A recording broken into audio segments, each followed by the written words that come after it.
I'm Olivia, 28 years old, and New York City was supposed to be the place where dreams came true. I arrived here 5 years ago, fresh out of college, brimming with optimism and a degree in human resources. My goal was simple: to climb the corporate ladder at one of the city's most prestigious tech firms, Innovate Solutions. Innovate Solutions was a name synonymous with innovation, a beacon of progress in the bustling tech landscape. Their sleek glass towers in Midtown reflected the ambition of 1,000 hopeful professionals, myself included. I started as an HR coordinator, eager to learn and contribute to a company I believed was truly forward-thinking. My first few years were a whirlwind of learning, long hours, and relentless dedication. I absorbed everything, from recruitment strategies to employee relations, always striving to understand the nuances of talent acquisition. I genuinely believed in the company's stated values of diversity and inclusion, prominently displayed on their website and in every recruitment brochure. I quickly moved up, earning a promotion to talent acquisition specialist. This role placed me at the heart of the hiring process, giving me direct insight into how decisions were made. I was excited, seeing it as an opportunity to truly make a difference in building a diverse and talented workforce. The energy of the office was infectious, a constant hum of creativity and ambition. Everyone seemed driven, focused on pushing boundaries and achieving groundbreaking results. I admired the sharp minds around me, the quick wit, and the relentless pursuit of excellence that defined Innovate Solutions. I spent my days reviewing countless resumes, conducting initial interviews, and presenting candidates to hiring managers. It was a demanding job, requiring a keen eye for talent and an understanding of our company's needs. I took pride in connecting exceptional individuals with exciting opportunities. My colleagues were a mix of personalities, some supportive, others more competitive. I tried to maintain a professional yet friendly demeanor with everyone, focusing on my tasks and contributing positively to the team environment. The pressure was constant, but I thrived on the challenge. I remember the initial excitement of seeing diverse candidates in our applicant pool. Innovate Solutions attracted talent from all corners of the globe, and our online presence emphasized our commitment to equal opportunity. It felt like we were truly building something special, a mosaic of backgrounds and perspectives. However, a subtle unease began to creep in. It was nothing I could immediately pinpoint, just a feeling in the back of my mind. Small observations that, on their own, seemed insignificant, but together started to form a pattern I couldn't ignore. I started noticing how certain resumes, particularly those with non-Western names or from less conventional educational backgrounds, seemed to be dismissed more quickly. It was often attributed to cultural fit or lack of specific experience, vague terms that felt like a convenient excuse. I pushed these thoughts aside, telling myself it was just my inexperience, or perhaps I was misinterpreting the data. I wanted to believe in the integrity of the process, in the fairness that Innovate Solutions claimed to embody. My idealism was still largely intact. I continued to work diligently, trying to find ways to champion every qualified candidate, regardless of their background. I believed that if I presented compelling cases, the merit of the individual would shine through, overriding any unconscious biases. The corporate jargon of diversity initiatives and inclusive hiring practices filled our internal communications. We had workshops and training sessions, all designed to reinforce these values. I participated enthusiastically, convinced that these efforts were genuine and effective. Yet, the nagging feeling persisted. It was like a faint, discordant note in an otherwise harmonious symphony. I started to pay closer attention, not just to the outcomes, but to the subtle cues and unspoken biases that shaped the entire hiring journey. Little did I know, this subtle unease would soon transform into a full-blown moral crisis, forcing me to confront the very foundations of the company I had so admired. My journey was about to take a dramatic and unexpected turn. The real cracks in Innovate Solutions' facade began to show during a major hiring push for senior leadership roles. These positions were critical, shaping the future direction of the company, and attracted an incredibly diverse and talented pool of applicants. I was tasked with overseeing the initial screening for several of these high-profile roles. My responsibility was to present a short list of the most qualified candidates to the Executive Hiring Committee. I meticulously reviewed each application, cross-referencing experience, skills, and cultural fit. I was excited by the caliber of talent we were attracting, especially from underrepresented groups. I remember one candidate in particular, Dr. Anya Sharma. She had an impeccable resume, a PhD from Stanford, extensive experience leading successful teams at a competitor, and glowing recommendations. She was, on paper, the ideal candidate for a director of product development role. I presented Dr. Sharma's profile to Mr. Davies, the head of HR, and Mr. Sterling, a senior executive on the hiring committee. I highlighted her qualifications, her innovative approach, and her proven track record. I felt confident she would be a strong contender. Their reaction, however, was lukewarm. Mr. Sterling barely glanced at her resume, making a comment about cultural alignment and suggesting she might be too academic for our fast-paced environment. Mr. Davies nodded in agreement, seemingly dismissing her without a second thought. I was perplexed. Dr. Sharma's experience was precisely what we needed, and her interview had been exceptional. I couldn't reconcile their dismissive attitude with her obvious qualifications. It felt like a prejudgment based on something other than merit. This wasn't an isolated incident. Over the next few weeks, I observed a similar pattern with other highly qualified candidates of color. Their resumes would be quickly skimmed, their achievements downplayed, and vague reasons given for their rejection before they even reached the interview stage. Conversely, less experienced candidates, predominantly white males, seemed to sail through the initial screening with minimal scrutiny. Their potential was often emphasized, their fit highlighted, even when their qualifications were demonstrably weaker than those of the diverse candidates. I started keeping mental notes, then discreetly, physical ones. I compared interview feedback forms, reviewed hiring manager comments, and cross-referenced resumes. The pattern was undeniable, a subtle but pervasive bias woven into the fabric of our recruitment process. It wasn't overt racism. No one was using slurs or making explicit discriminatory remarks. It was far more insidious, a series of micro-decisions and unconscious biases that systematically favored one demographic over others. It was death by 1,000 cuts for diversity. My initial idealism began to crumble, replaced by a growing sense of disillusionment. I had dedicated my career to HR, believing it was a field where fairness and opportunity could thrive. Now I was witnessing the opposite, a system rigged against true equity. The internal conflict was immense. I was a cog in this machine, complicit by my silence. Every time a qualified diverse candidate was overlooked, I felt a pang of guilt, a sense of betrayal to my own values and to the very principles of fair hiring. I considered speaking up, but fear held me back.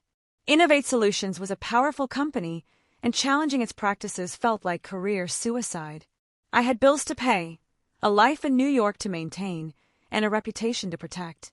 Yet, the faces of the dismissed candidates haunted me. Their ambition, their qualifications, their hope, all systematically ignored. I knew, deep down, that I couldn't continue to be a part of a system that perpetuated such injustice. The cracks were no longer subtle, they were gaping fissures. I knew I had to do something, even if it meant risking everything I had worked for. The promise of the city, for me, was now tied to the promise of justice. The decision to act was not impulsive. It was a slow, agonizing burn. I knew I couldn't just walk into a meeting and make accusations without concrete proof. The corporate world demanded data, not just feelings. So, I began the quiet accumulation of evidence. My daily routine became a meticulous exercise in documentation. Every resume, every interview note, every email exchange related to candidate feedback was scrutinized and cross-referenced. I started a separate, encrypted file on my personal laptop far from the company's network. I developed a system. For each role, I created a spreadsheet comparing the qualifications of diverse candidates who were rejected with those of less qualified non-diverse candidates who were advanced. I highlighted discrepancies in feedback, noting vague criticisms for one group versus enthusiastic praise for another. I paid close attention to the language used in internal discussions. Phrases like, not quite the right fit, lacks executive presence, or might struggle with our pace became red flags when applied exclusively to candidates of color, especially when their experience contradicted these claims. I even started recording the time spent reviewing applications. It was a subtle detail, but I noticed a pattern. Diverse candidates' resumes were often dismissed in mere seconds, while others received more thorough consideration, even if their profiles were less impressive. One particularly damning piece of evidence emerged from an internal email chain. A hiring manager, discussing a black female candidate with an exceptional background, wrote, "She's good, but I'm worried about how she'll be perceived by our more traditional clients." This was a clear, though coded, admission of bias. I saved everything: screenshots of internal dashboards showing candidate progression, anonymized copies of resumes and feedback forms, and excerpts from email communications. My desk became a silent war room, each document a potential weapon in the fight for fairness. The work was emotionally draining. Each piece of evidence I uncovered solidified my conviction, but also deepened my despair. It was like peeling back layers of a seemingly pristine onion, only to find rot at its core. The company I respected was not what it seemed. I felt increasingly isolated at work. I couldn't confide in colleagues without risking exposure, and the weight of what I knew pressed down on me. I maintained a calm exterior, but inside, a storm was brewing. My nights were spent poring over data, analyzing trends, and building my case. I researched legal precedents, studied anti-discrimination laws, and sought advice from online forums for HR professionals dealing with ethical dilemmas, always anonymously. I knew the risks were immense. If my actions were discovered, I could lose my job, my reputation, and potentially face legal repercussions. But the thought of remaining silent, of being complicit in this systemic injustice, became unbearable. The evidence painted a clear picture, a pattern of racial bias that systematically excluded qualified candidates of color from advancing within Innovate Solutions. It wasn't just a few isolated incidents, it was a deeply ingrained practice. I understood that presenting this evidence would be a monumental challenge. I was a relatively junior employee going up against powerful executives and the established norms of a major corporation. The odds were stacked against me, but the quiet accumulation had given me something invaluable: a sense of purpose. I was no longer just an HR specialist. I was a custodian of justice, armed with facts. The fear was still there, but it was now overshadowed by a fierce determination. The time for quiet observation was coming to an end. Soon, I would have to step out of the shadows and bring the truth to light, no matter the personal cost. My carefully gathered evidence was ready to be unleashed. Before I considered a full-blown confrontation, I attempted to address the issue through official channels, hoping for an internal resolution.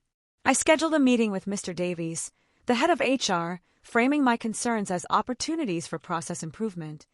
I wanted to give them a chance to correct course. I presented my observations carefully, using anonymized data and focusing on statistical trends rather than individual cases. I spoke about the importance of equitable hiring practices and the potential legal risks of unconscious bias. I offered solutions, suggesting new training and review mechanisms. Mr. Davies listened politely, nodding occasionally, but his eyes remained distant. He praised my diligence and commitment to best practices, but quickly pivoted to other departmental priorities. He assured me that Innovate Solutions was fully compliant and constantly reviewing its processes. His response was dismissive, a masterclass in corporate deflection. He made it clear, without explicitly saying so, that my concerns were unwelcome. The unspoken warning was palpable: drop it, Olivia, or face the consequences. I felt a cold dread settle in. My attempt at a quiet resolution had failed. They weren't interested in fixing the problem. They were interested in maintaining the status quo, protecting their image, and avoiding any uncomfortable truths. This rejection solidified my resolve. If they wouldn't address it internally, I would have to take a more direct and far riskier approach. The next hiring committee meeting for the Director of Global Communications role was my opportunity. I knew the stakes were incredibly high. This was my one chance to expose the truth to the highest levels of the company. Failure would not only mean the end of my career at Innovate Solutions, but potentially the end of my career in HR altogether. The days leading up to the meeting were a blur of anxiety and preparation. I rehearsed my presentation countless times, refining my arguments, anticipating objections, and ensuring my data was irrefutable. I wanted to be calm, factual, and utterly convincing. I thought about my family, my dreams, the life I had built in New York. Was I jeopardizing it all for a principle? The answer, unequivocally, was yes. My conscience wouldn't allow me to stand by and watch this injustice continue. Sleep became a luxury. My mind raced with scenarios, both triumphant and disastrous. I imagined the faces of the executives, their reactions, the silence. The weight of the impending confrontation was almost unbearable. I chose my outfit carefully for the day of the meeting, a sharp, professional suit that conveyed confidence and seriousness. I wanted to project an image of unwavering resolve, despite the turmoil churning inside me. As I walked into the boardroom that morning, my heart pounded against my ribs. The room was intimidating, filled with the most powerful figures at Innovate Solutions, the CEO, the COO, senior VPs, and the entire HR leadership team. They sat around the polished mahogany table, their expressions a mixture of expectation and mild impatience. They were used to hearing presentations on market trends and financial projections, not uncomfortable truths about their own biases. I took my seat, my folder of meticulously organized evidence clutched tightly in my hand. This was it, the moment of truth.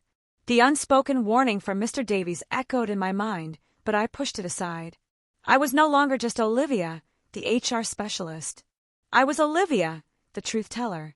And the truth, no matter how uncomfortable, had a way of cutting through silence. The meeting began with the usual pleasantries, a brief overview of the role, and a discussion of the candidate pool. Mr. Sterling, leading the discussion, began to present his preferred candidate, a white male with less experience than several others I had shortlisted. He spoke confidently, emphasizing cultural fit and leadership potential. My turn came after his presentation. I took a deep breath, my hand slightly trembling as I opened my folder. "Thank you, Mr. Sterling," I began, my voice surprisingly steady. "I'd like to present an alternative perspective on our candidate selection process for this role, and indeed, for several recent senior hires." I projected a slide onto the screen, not with a candidate's resume, but with a stark data visualization. It showed the alarming disparity in interview progression rates between diverse candidates and non-diverse candidates, despite similar or superior qualifications. The room shifted, a ripple of unease passing through the executives. "Over the past 6 months," I continued, "I've observed a concerning pattern. Highly qualified candidates of color are consistently being overlooked at early stages of our recruitment funnel, often for reasons that appear subjective and inconsistent with our stated hiring criteria." I presented anonymized examples, highlighting the stark contrasts. I showed them the email excerpt, the one about being perceived by more traditional clients, without revealing the sender's name. A few executives exchanged nervous glances. The air in the room grew heavy, thick with unspoken tension. "This isn't about individual intent," I stated, looking directly at the CEO, "but about systemic bias embedded in our process. It's costing us top talent, undermining our diversity goals, and exposing Innovate Solutions to significant reputational and legal risks." I laid out the evidence clearly, fact by fact, data point by data point. I spoke about the disproportionate rejection rates, the coded language in feedback, and the lack of diverse representation in advanced interview stages for key roles. My voice remained calm, but my conviction was absolute. As I concluded, the room fell into a profound silence. It wasn't just quiet, it was an oppressive, heavy silence that seemed to absorb all sound. The executives, usually quick with questions or interjections, sat frozen, their faces a mixture of shock, anger, and disbelief. Mr. Davies, my direct superior, looked ashen. Mr. Sterling's face was a mask of controlled fury. The CEO, usually unflappable, simply stared at the projected data, his jaw clenched. The silence stretched, each second feeling like an eternity. I could feel their eyes on me, assessing, judging, weighing the implications of what I had just revealed. I had shattered the illusion of their meritocracy, exposed a dark truth they preferred to ignore. The comfortable narrative of Innovate Solutions as a progressive company was crumbling before their eyes. No one spoke. No one challenged my data immediately. The sheer weight of the evidence, presented by one of their own, had rendered them speechless. It was the silent boardroom moment I had anticipated, but its intensity was far greater than I had imagined. I stood my ground, meeting their gazes, refusing to look away. I had spoken my truth, and now the ball was in their court. The silence was deafening, a testament to the uncomfortable reality I had forced them to confront. Eventually, the CEO cleared his throat, breaking the spell. His voice was low, strained. "Thank you, Olivia," he said, his eyes still fixed on the screen.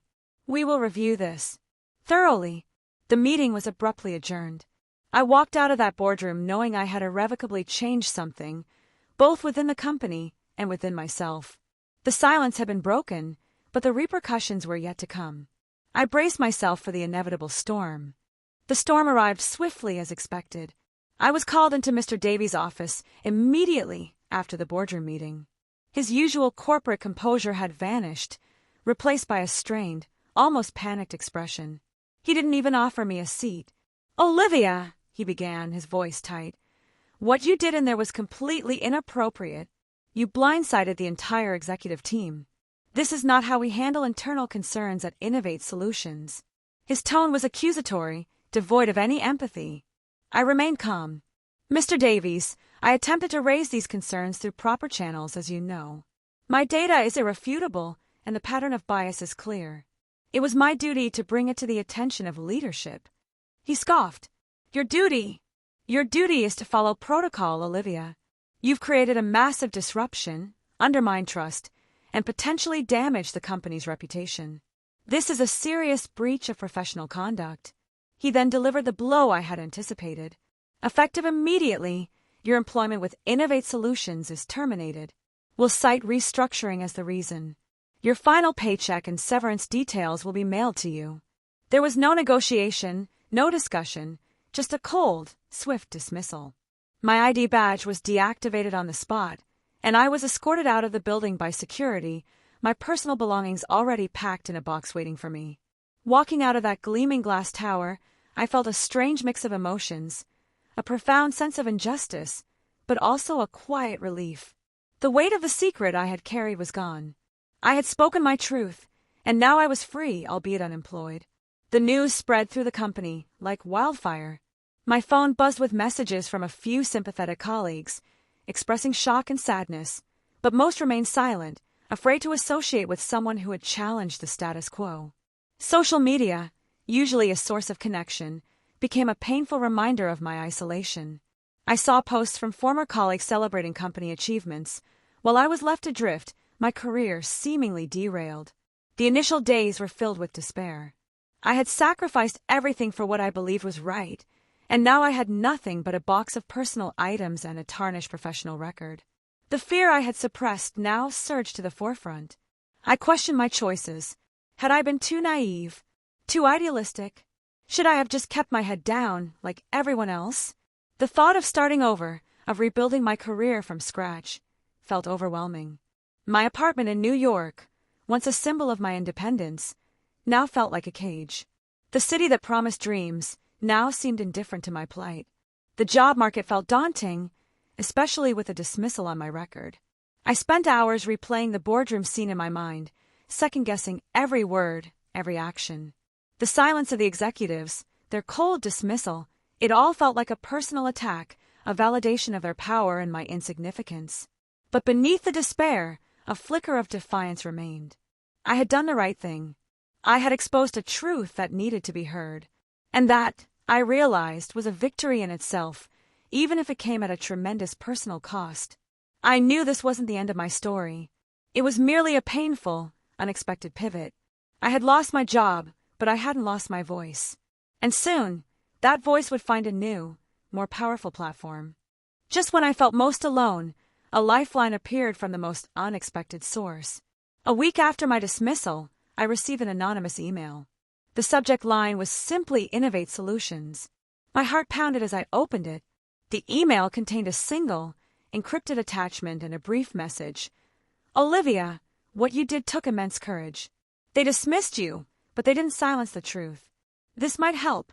There was no sender name, no identifying information. I hesitated, wondering if it was a trap, a way to further discredit me. But the message felt genuine, a recognition of my struggle. I decided to take a chance, using a secure, isolated computer to open the attachment. What I found within the encrypted file sent a jolt through me. It wasn't just more data, it was irrefutable: internal communication logs, financial records, and official memos detailing a deliberate, systematic policy of racial bias in hiring. These documents weren't just about unconscious bias, they revealed conscious decisions, directives from senior leadership to prioritize cultural homogeneity over diversity and to find plausible reasons to reject minority candidates. One memo, explicitly outlining a talent pipeline optimization strategy, was a thinly veiled instruction to filter out diverse applicants at the earliest stages. It even included specific metrics for maintaining a desired demographic balance that clearly favored non-minority groups. This was the smoking gun. This was proof of institutional, deliberate discrimination, far beyond what I had initially suspected. My quiet accumulation had been strong, but this was undeniable, concrete evidence of malice. A name flashed through my mind: Mr. Harrison, a senior executive I had always respected, known for his quiet integrity. He had been present at the boardroom meeting, his face etched with discomfort. Could it have been him? The thought that someone from within the company, someone at a high level, had seen my struggle and decided to act, was both shocking and incredibly validating. It meant I wasn't alone. There were others who saw the injustice. This anonymous gift transformed my despair into a renewed sense of purpose. I no longer felt like a lone voice shouting into the void. I had an ally, an unseen hand that had provided the ultimate weapon.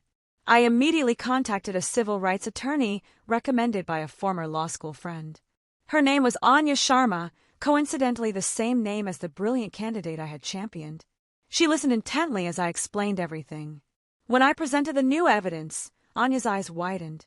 "Olivia," she said, her voice filled with a quiet intensity, "this changes everything. This isn't just a wrongful dismissal. This is a class action lawsuit waiting to happen." The twist was profound. My dismissal, meant to silence me, had instead opened the door to a deeper truth and provided me with the ammunition to fight back on an entirely different level. The game had changed. Armed with the irrefutable evidence from the unseen hand, Anya and I moved swiftly. We filed a comprehensive lawsuit against Innovate Solutions, alleging systemic racial discrimination in their hiring practices and wrongful termination. The legal papers hit the company like a tidal wave. The news broke in the national media, sending shockwaves through the tech industry. Innovate Solutions, once hailed as a progressive leader, was now embroiled in a major scandal. The carefully crafted image they had maintained for years shattered overnight. The CEO and Mr. Davies, who had dismissed me with such disdain, were forced to issue public statements, initially denying the allegations, then shifting to vague promises of internal investigations. But the evidence was too strong, too damning. The anonymous leak had not only provided me with evidence, but had also inspired others. Former employees and rejected candidates, emboldened by my public stand, began coming forward with their own stories, corroborating the patterns of bias. The unseen hand was never officially revealed, but the impact was undeniable. It created a ripple effect, forcing a reckoning within Innovate Solutions and sparking a wider conversation about diversity and inclusion in the tech sector. The legal battle was intense, but we had the truth on our side. Innovate Solutions, facing immense public pressure and the threat of severe financial penalties, eventually agreed to a significant settlement. It included not only compensation for me, but also a commitment to independent oversight of their hiring practices. More importantly, the settlement mandated a complete overhaul of their HR department, including the dismissal of several key executives involved in the discriminatory practices. Mr. Davies and Mr. Sterling were among those who lost their positions. My career, which had seemed over, was now reborn with a new purpose. I became a vocal advocate for ethical hiring and workplace equity, using my experience to educate and empower others. I started my own consulting firm, specializing in diversity and inclusion strategies. I often spoke at conferences, sharing my story of resilience and the importance of speaking truth to power. My dismissal, meant to be my downfall, became the catalyst for my true calling. The silence of the boardroom had been broken, replaced by my amplified voice. The unexpected twist had not only vindicated me, but had also forced a powerful corporation to confront its deeply entrenched biases. It was a testament to the idea that one person, armed with truth, can indeed make a difference. New York still held its promise for me, but it was a different kind of promise now. It was the promise of fighting for justice, of building a more equitable future, and of never again allowing my voice to be silenced. My journey was a stark reminder that true progress often comes from uncomfortable confrontations. The boardroom went silent when I spoke out, but that silence was merely the prelude to a much louder, more impactful truth.